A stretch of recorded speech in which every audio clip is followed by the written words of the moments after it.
teach a senior history elective, and it's called Asia Rising. And in the semester, we take a look at Asia's industrial development.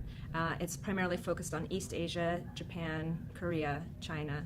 And but at the beginning of the unit, we start with kind of a foundational investigation of what is Asia, what countries are comprised in Asia. We study geography, and the unit on divided memories is a kind of a nice way of getting an understanding also of not just the countries, but also their relationships with each other within the region. This unit is called Divided Memories.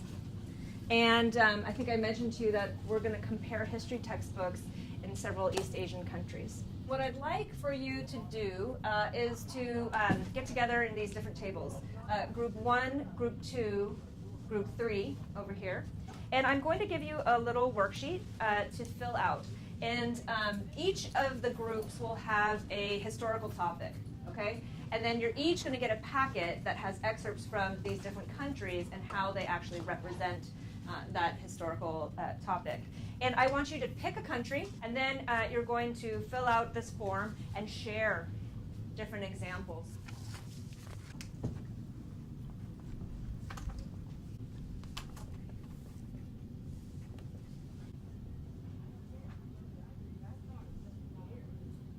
I was really pleased with how the students responded to the materials because they were they're really ready to dive in. I mean, in the first one, they immediately were like, they explained who the Nazis were, and then immediately named the Japanese afterwards. And even though they didn't explicitly say they're like Nazis, they pretty much made it sound like that.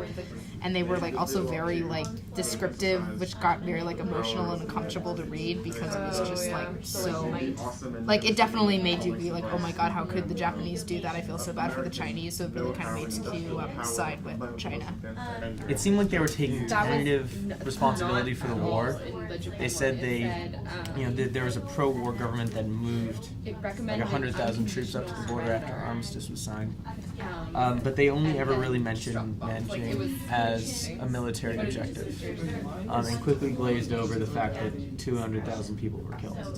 So they just kept it more as a statistic and less as anecdotes. This one said more than 300,000 people were killed. So it was a lot of fluffy writing, they noting militaristic Japan stole the Far Eastern spotlight and things like that, and it made it really seem that the U.S. could have fixed everything and that they were the heroes instead of portraying. I mean, it also portrayed Japan as the enemies, but it really had an emphasis on showing that the United States could have done something about it. So can you give an example? Yeah. Possibly a tight blockade by the League backed by the United States would have brought Japan sharply to book.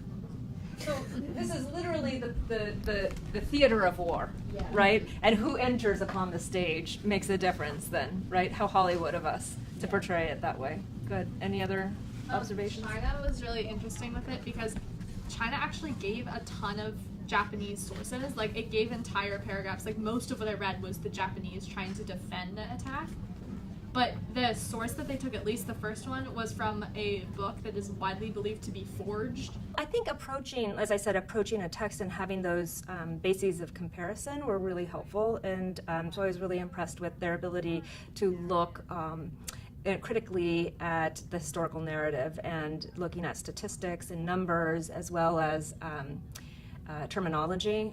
Having that language for them and having the direction was really helpful. It's a wonderful resource for students because it's so well organized and it's very accessible.